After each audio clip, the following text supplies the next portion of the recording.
Serious teachers of Reddit, when have you met the parents of a student and suddenly understood their behavior? I had this student who was so down on himself. His intuition for math was great, and he would understand everything in class, but then there was no follow through. No effort on homework or anything.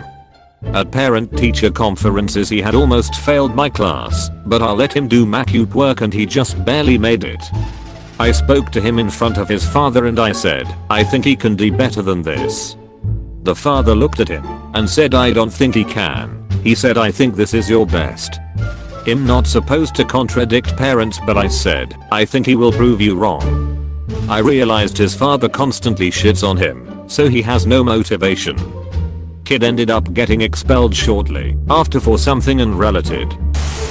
I had an extremely self-absorbed and arrogant student.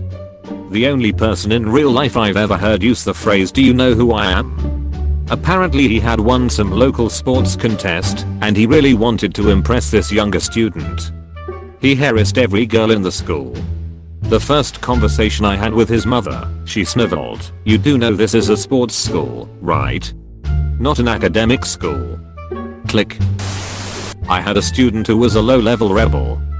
I taught an elective, but I'm sure he was put in my class because it seemed low effort at the time. He was sulky, had issues with authority, didn't turn in his homework, etc. I dealt with him the same way that I deal with all my kids, and we slowly started to develop some fragile rapport. At parent/teacher conferences, his mom brought him along. He looked trapped and defensive, and she looked irritated. By that point in the year, he was passing my class, so I started off by reviewing his grades and the events that were coming up in my class. She interrupted me near the end to say, yeah, but what is his behavior in class like? How badly is he behaving for you? Poor kid slides lower in his chair, and I can tell that his mom brought him along as an exercise in shaming her kid. I didn't feel like playing that game, so I brightly laid out every possible positive interaction I had with him during the year, the conversations he had with me about career aspirations, the times he showed up on time to class, whatever I could throw at her. She left still looking irritated, but her kid left looking a little better. Sure, there were things I wished he would improve on, but that's a conversation for me and him to work out, not something to pile on in an evening of lectures from other teachers. Pretty much every time there's a parent-teacher conference, yeah, the kid who doesn't do his or her work. There's a good chance that the parent's too busy on their phone to actually pay attention to what's going on. The kid who acts out in class? Parents either spend the whole meeting screaming at the kid or they spend it screaming at the teacher. I do remember one specific conference when I was a student teacher, though. A kid had been having trouble with another student and had been escalating things pretty aggressively.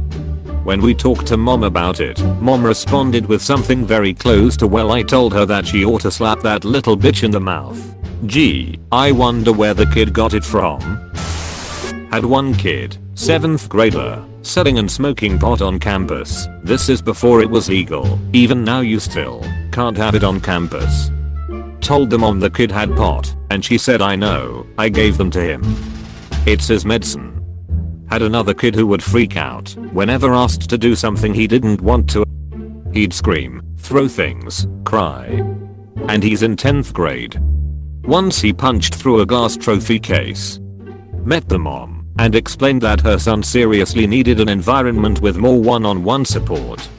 She said he was just dehydrated and we shouldn't be so hard on him. Final one is more sad. Had a kid that was constantly getting into fights for no apparent reason, would inappropriately touch girls then vehemently deny it because he's not a monster. Found out from his mom that his dad was shot on his front lawn when he was 6. He was bullied ruthlessly since 3rd grade. Now he's in high school. At 14 he's the oldest of 4 and expected to be the man of the house. His family had recently been evicted. When his mom was in jail he saw his mom's then boyfriend inappropriately touch his little sister. And once getting out of jail his mom was diagnosed with diabetes. If that was my life I'd probably want to take it out on everyone else too. Had a kid who would struggle to listen to anything or follow directions. When told what to do he would break down. Eventually got him to start listening a little bit. Met his mom. She lets him do whatever he wants. Even write on the walls in their house. She's too scared to tell her own child no. My first year teaching, 10th grade, in a country in southern Africa, there was a girl in my class who was the queen bee. She looked older than she was and bossed all the other students around. She could be a real bitch, so I thought at the time. Constant attitude. Encouraged other kids to ignore me or defy me. A pain.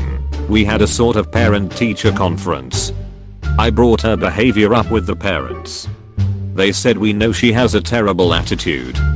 We beat her all the time, and it does nothing. So what are we supposed to do? They seemed genuinely at a loss, and from then on I just felt bad for her. Her teenage rebelliousness seemed a lot less offensive. Knowing that she had been beaten repeatedly, her bad attitude had been branded onto her.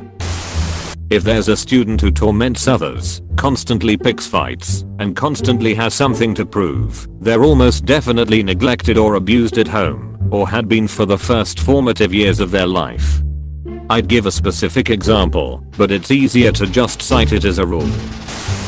Parent-teacher conferences. A foul-mouthed obnoxious student accompanies his parents to the conferences and proceeds to drop F-bombs in the course of ordinary conversation with his parents at my table. With no consequence or comment from the parents. Sadly, the parents pull an act when we all have meetings and they pretend to be shocked by the students' behaviors. But yes, I did understand.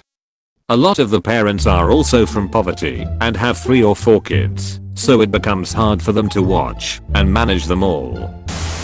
My favorite thing to deal with, /s, is when parents send me a message about their student's grades, but that student has missed 25 to 40 days of my 90-day semester. It always turns into is there a way for them to make up the assignments? It drives me nuts. I teach in an awesome building with a ton of diversity. But the apple truly never falls far from the tree. That meeting is always rescheduled at least once BTW. They never show at the original time.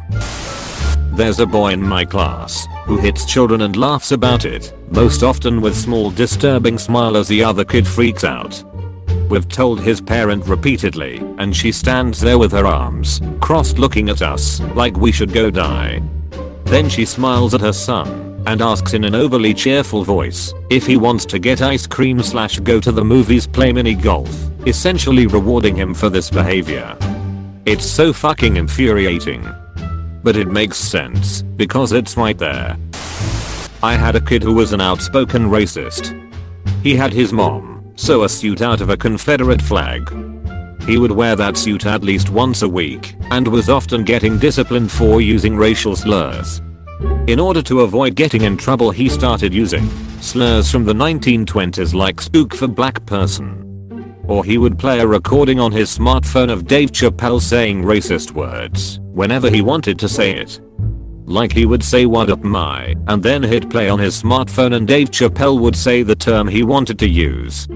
Anyway, one day his dad came in for parent-teacher conference and the guy was missing half his teeth, had a mullet, was fat, and had a Confederate flag tattoo sticking out from under his shirt. Honestly, anytime a parent comes in and complains about their ex-spouse or blames their ex-spouse for their kids' problems. This happens a lot.